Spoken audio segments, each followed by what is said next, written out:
It's easy to think that organized religion started with temples and priests, but what if we've got it all wrong? What if the roots of faith go back much further, to a time when humans weren't even settled in cities yet? The earliest evidence of religious practice doesn't come from cathedrals or pyramids, but from caves. Yes, caves. Let's talk about shamanism, the oldest known form of spiritual practice in human history. We're talking about rituals going back 30,000 years or more. Think about that. Long before we had written language, before we had agriculture, before even the first cities, humans were engaging in complex religious ceremonies. What does that tell us? That humanity has always been deeply connected to something beyond the physical world, or at least they thought they were. Archaeological evidence from places like the Lascaux caves in France shows stunning depictions of figures wearing animal skins and antlers. But these weren't just hunters showing off their kills.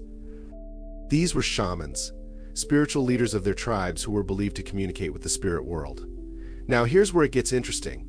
These shamans didn't just pray, they became the animals, the spirits, the forces of nature. Through trance-like states, they claimed to step into another reality. So were they prophets or were they delusional? That's the question we have to face. Consider this, shamanistic practices weren't isolated to one corner of the world. You find similar rituals in Siberia, North America, South Africa, and Australia. Cultures that had no contact with each other were independently practicing some form of shamanism. Is that a coincidence, or does it point to something deeper in human consciousness? Shamans didn't just provide spiritual guidance, they also had immense power over their people. They could decide when to hunt, when to migrate, and even who lived or died based on their supposed communications with the spirit world. Were these early humans simply in or of their natural surroundings, or were they being manipulated by individuals claiming to have divine connections? Imagine living in a world where someone tells you, if we don't make this sacrifice, the spirits will take your child. Is that faith, or is it madness? And let's not forget the use of hallucinogenic plants. Many shamans entered altered states of consciousness using natural substances. In today's world, that would be considered drug use, maybe even psychosis. But in ancient times, it was seen as a doorway to another realm. Does that make their experiences any less real? Or are we quick to dismiss what we can't scientifically explain? Then there's the question of survival. Did shamanism help early humans make sense of a terrifying and chaotic world, or did it imprison them in a cycle of superstition and fear? After all, if you believe the spirits control the weather, your food supply, and your health, you're not exactly in control of your own life. You're at the mercy of forces you can't see or prove. And yet, this was the foundation of what would eventually evolve into modern religion. From these early cave rituals to the birth of polytheism and monotheism, shamanism was the seed. Is that seed the root of all human spirituality? Or is it proof that from the very beginning, religion was based on an irrational, fear-driven need to explain the unexplainable? Some will argue that these early humans were tapping into something real, an unseen realm that we've lost touch with in our modern scientifically minded world. Others will say that shamanism was the first step down a long path of delusion, a primitive form of control that has persisted for millennia. When people talk about ancient civilizations, the Maya are usually mentioned for their incredible achievements, massive pyramids, a calendar so accurate it caused an apocalypse scare in 2012, and advanced mathematics. But let's cut through the awe for a moment and talk about something way darker: the Maya's obsession with human sacrifice.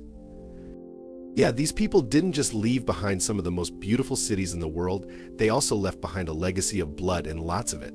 Here's the deal. For the Maya, sacrifice wasn't just a ritual, it was a necessity. They believed the gods had created the world and continued to sustain it, but there was a catch: the gods needed something in return. That something was human blood. Without it, the sun might stop rising, the rains might stop falling, and crops would wither.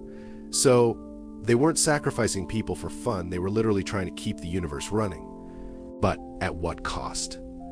The Maya believed that their gods had given life through their own blood, so human blood was the only thing that could repay the debt. And when we say human sacrifice, we're not talking about a quiet little ceremony in the woods. This was a public spectacle. Picture this, massive stone pyramids packed with spectators, drums pounding, and at the top, a priest driving a blade into a living, breathing human being. All of it done with the belief that this act of violence was necessary to keep the cosmic order intact. And here's the kicker, they didn't just sacrifice prisoners of war. Sure, captives were the obvious choice, but there were times when the Maya sacrificed their own elites, people of status, kings, priests. Imagine that, your ruler, the person meant to guide your civilization, being offered up to the gods. That's not just faith, that's faith taken to an extreme that we can barely comprehend today. What kind of society does that? But why did they believe this was necessary? The Maya saw the world as being in a constant state of peril. Everything, the sun, the rain, the very soil they depended on, could stop functioning if the gods weren't satisfied. Their cosmology was a cycle of creation and destruction, life and death, and human beings were the currency that kept the gods' favor. It's a terrifying worldview, really. How do you argue with a religion that says if you don't spill blood, the entire universe might collapse? Let's talk about the logistics for a second. This wasn't a rare occurrence. We're talking about regular human sacrifices at major events, everything from the crowning of a new king to the dedication of a new temple. In fact, the ball game the Maya played, pits, where teams tried to knock a rubber ball through a stone hoop, wasn't just a sport. It was a death match. The losers, or sometimes the winners depending on the interpretation, were often sacrificed. That's right, their national pastime had a body count.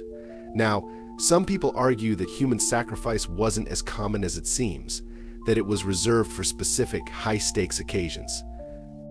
But there's no denying the archaeological evidence, skeletons with their hearts cut out, decapitated skulls, and inscriptions depicting priests with blood-soaked hands. It's clear that human sacrifice was a central part of Maya religious life. The question is, was this devotion to the gods, or was it a society spiraling into madness? And here's another thing to consider, this wasn't a one-off event in history. The Maya civilization thrived for nearly 2 millennia, and human sacrifice was part of that entire journey. So was it working for them? In their eyes, it probably was. Crops were growing, cities were expanding, and the Maya became one of the most dominant civilizations in Mesoamerica. In their minds, the blood was doing its job. But is this the ultimate example of faith? Or is it a chilling reminder of how far humans will go to maintain control over forces they can't understand? The real shocker is that this wasn't just about survival, it was about power. The Maya elite controlled the rituals, and by performing these sacrifices, they reinforced their authority. Think about it. If you're the guy who talks to the gods and makes sure the sun rises tomorrow, people are going to listen to you. But does that make the whole thing any less insane? Were they truly serving the gods, or were they exploiting a fear-driven belief system to maintain power over the masses? It's easy to look back and dismiss this as barbaric, but for the Maya, this was life. This was the price of survival in a world they believed was fragile and easily tipped into chaos. Their entire cosmology demanded sacrifice, and without it, everything would fall apart. So where does that leave us? Was Mayan human sacrifice an act of ultimate devotion, proving just how far people will go to ensure the survival of their world? Or was it a tragic example of how belief systems can lead to horrifying extremes?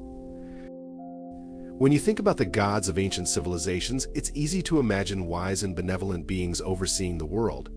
But the Sumerians, the creators of one of the earliest known religions, worshipped a pantheon that was anything but peaceful or sane by today's standards. Their gods weren't just overseeing the natural order. They were erratic, emotional, and sometimes downright terrifying.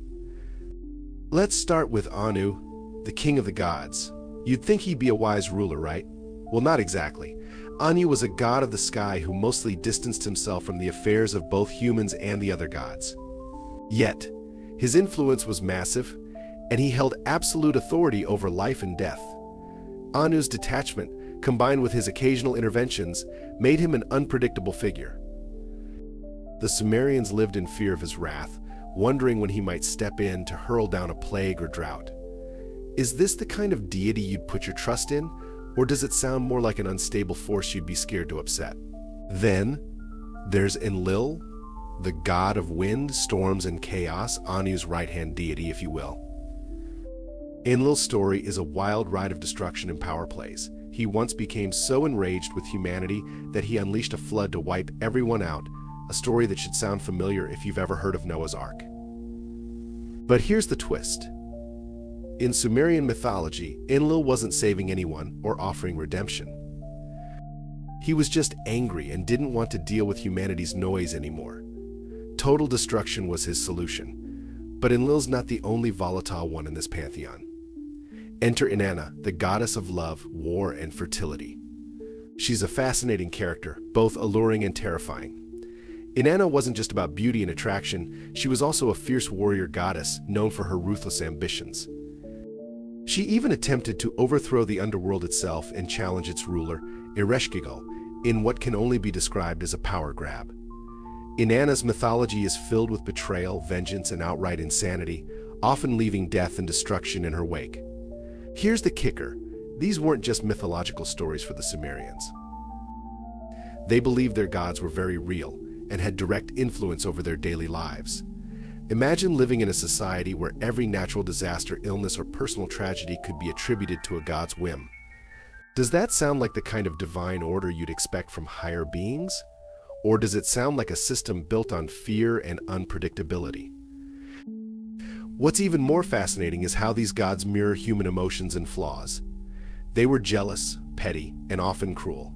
If you think the modern concept of God is based on benevolence and justice, the Sumerian gods stand in stark contrast. These deities weren't concerned with fairness or morality. They acted in their own self-interest, often to the detriment of humanity.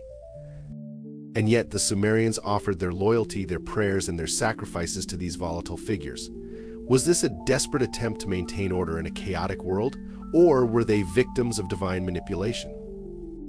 The Sumerians also believed in the importance of maintaining balance with these gods, but that balance was always precarious. The gods didn't hesitate to bring disaster if they felt disrespected or ignored. Enlil's flood wasn't a one-off event. Plagues, storms, and warfare were all considered divine punishments for human misdeeds. But here's the irony. The gods themselves were often the ones acting irresponsibly. We could look at this and say the Sumerians were trying to make sense of a world they didn't fully understand, a world where natural disasters, disease, and war felt like random, uncontrollable forces. But instead of seeing these forces as part of a natural order, they attributed them to the whims of insane gods. Or perhaps there's something deeper here, were the Sumerian gods actually symbolic of human rulers, projecting the flaws and fears of ancient kings onto their deities? If the gods were selfish, cruel, and erratic, maybe it's because the Sumerians were living under rulers who were exactly the same. We've all heard about the grandeur of ancient Egypt, pharaohs, pyramids, mummies, but behind all that splendor lies something far more bizarre: the Egyptians' obsession with the afterlife. And by obsession, I mean they lived and died for it. Literally. The Egyptians didn't just believe in an afterlife. They believed in an insanely complex one, filled with gods, monsters, trials, and some seriously strange rituals. To them, death wasn't an end, it was the beginning of a treacherous journey through the underworld, a journey that only the wealthy and well-prepared could hope to survive. So, how did they prepare? By spending most of their lives building elaborate tombs, hoarding treasures, and mummifying their bodies with such precision that their techniques are still studied by scientists today.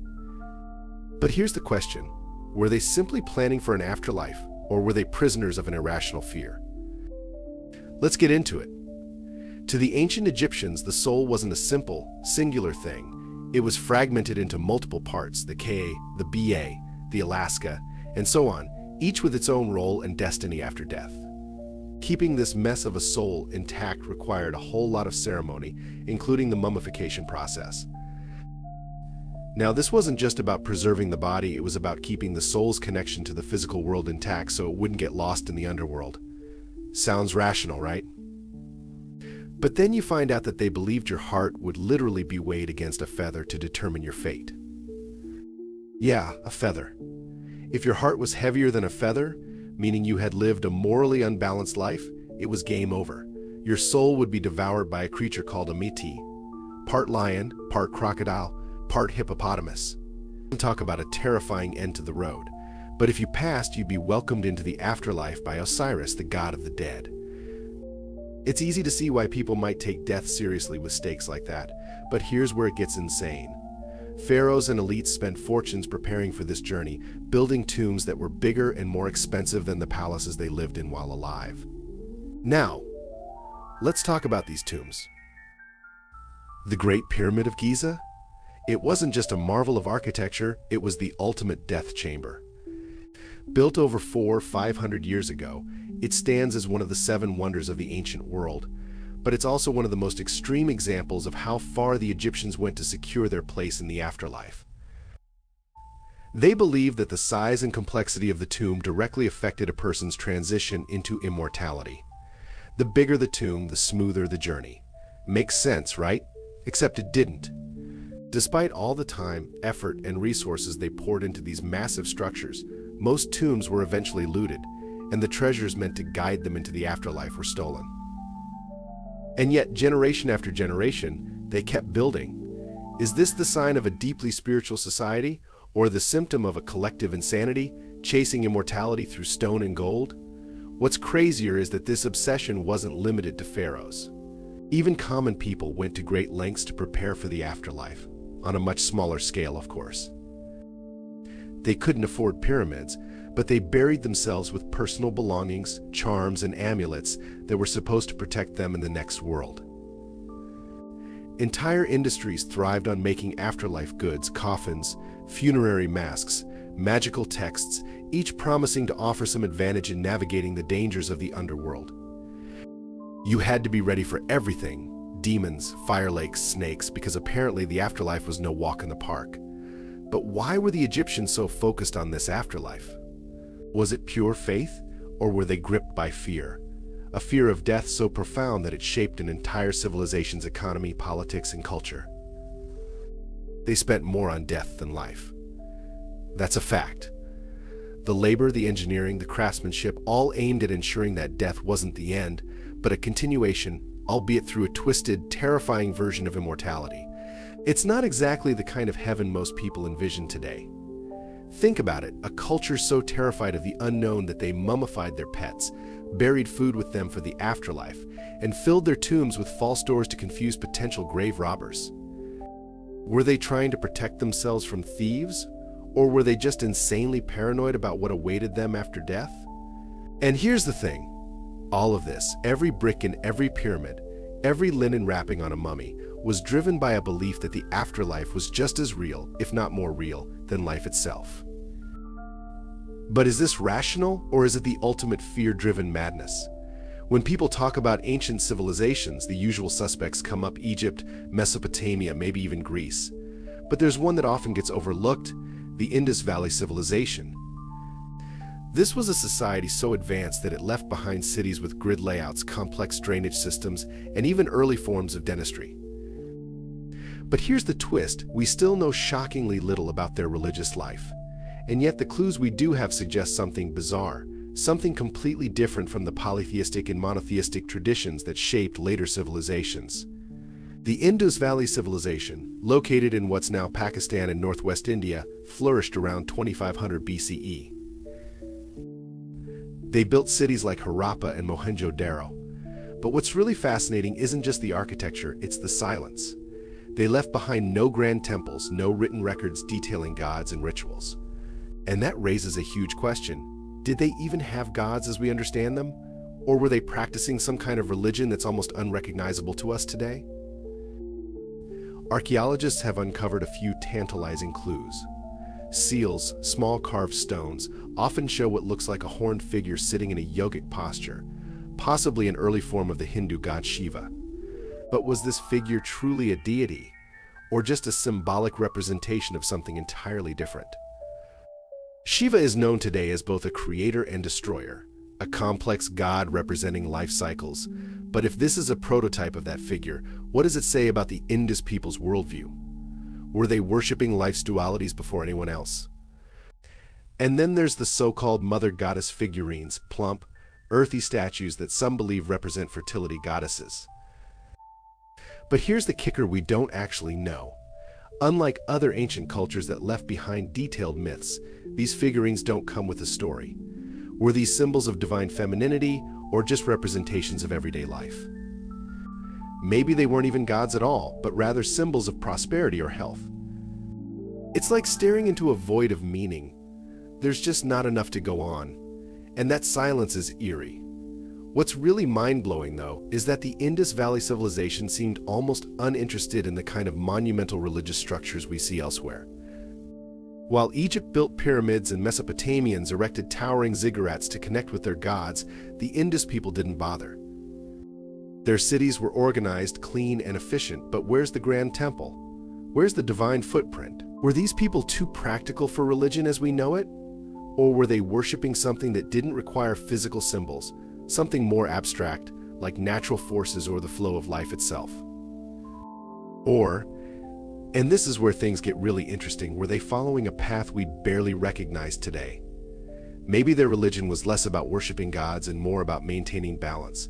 Look at their cities designed with precision, reflecting a society obsessed with order. Maybe their religion wasn't about praying to gods, but about living in harmony with their environment. If that's the case, then their gods weren't in the sky or on altars. They were in the flow of the river, in the seasons, in the cycles of agriculture. But that raises another uncomfortable question. What happened to them? By 1900 BCE, the Indus Valley civilization began to decline. Was this a failure of their religious system? Did their focus on balance leave them vulnerable to the chaos of nature, floods, droughts, invasions? Were their forgotten gods unable to protect them? Or did their practical worldview fail when they faced the uncontrollable forces of the real world?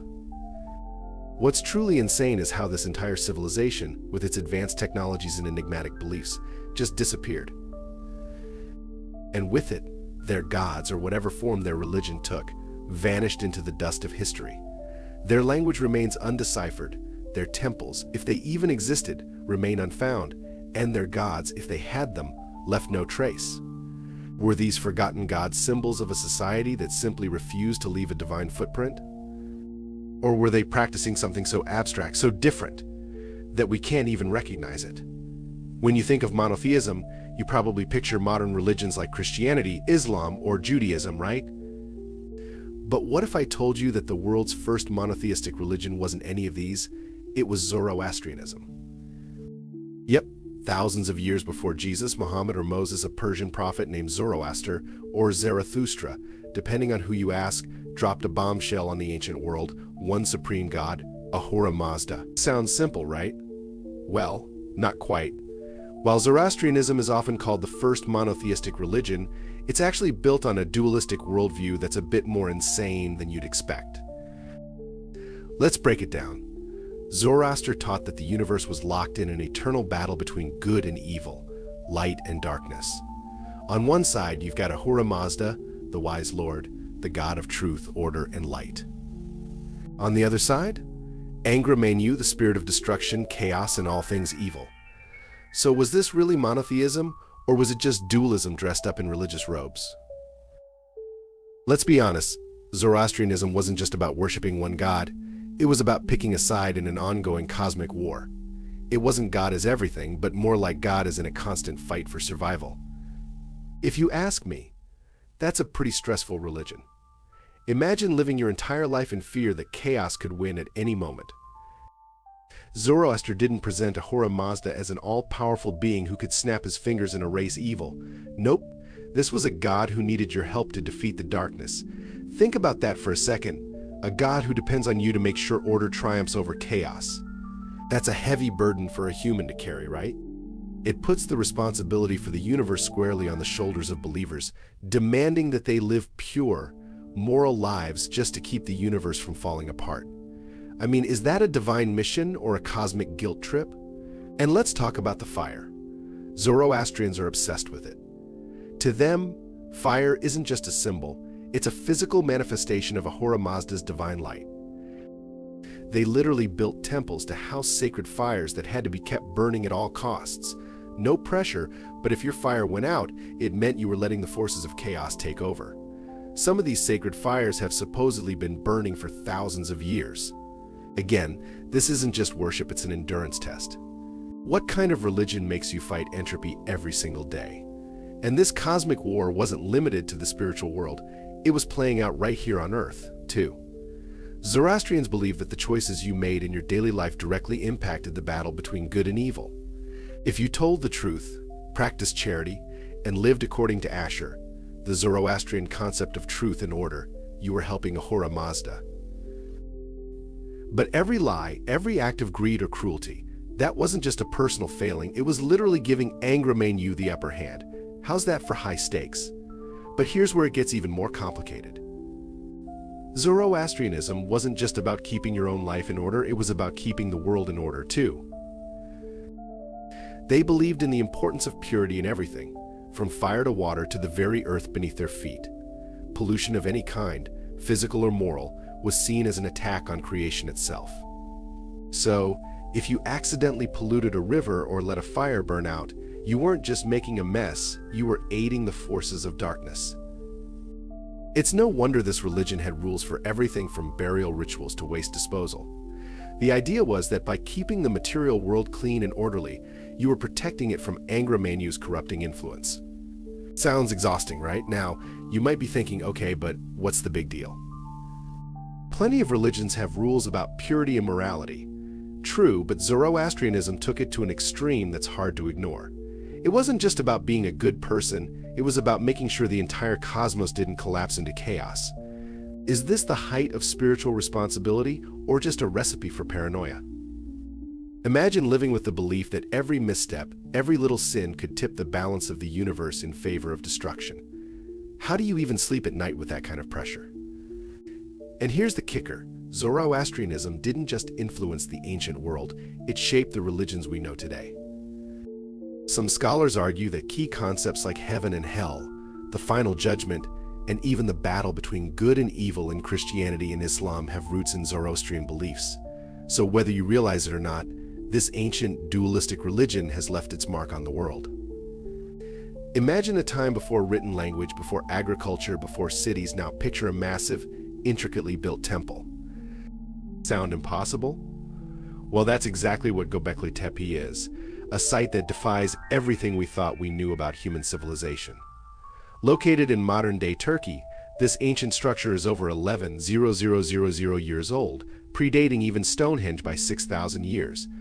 Yeah, you heard that right. This is a temple built by hunter-gatherers, long before humans settled into farming communities. But here's the kicker. No one knows why it was built, or who exactly built it. Göbekli Tepe is made up of massive stone pillars arranged in circular formations, with some of the stones towering up to 16 feet high and weighing several tons. These pillars are decorated with carvings of animals, everything from wild boars to lions to snakes, and abstract symbols that no one has fully deciphered. The level of artistry and engineering here is shocking. How did people who were supposed to be nomads, constantly on the move, find the time and resources to build something this massive? And more importantly, why did they?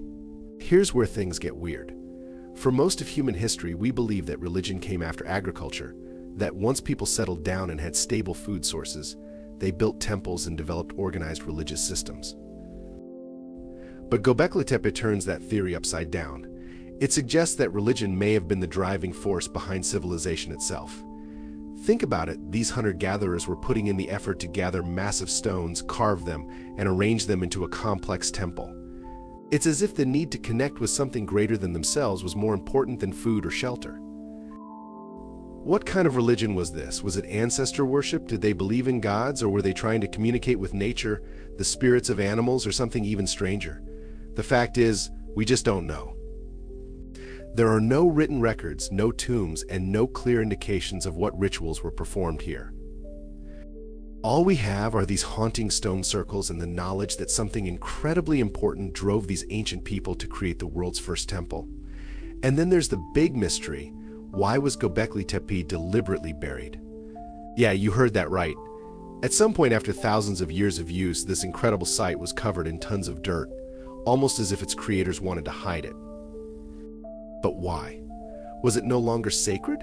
Was it considered dangerous? Or did these people fear the knowledge or power contained within its stones? Some archaeologists think it was buried as part of a ritual. Others believe it may have been an attempt to protect the site from invaders or natural disasters. Either way, the deliberate burial raises even more questions than it answers. Here's another thing to think about.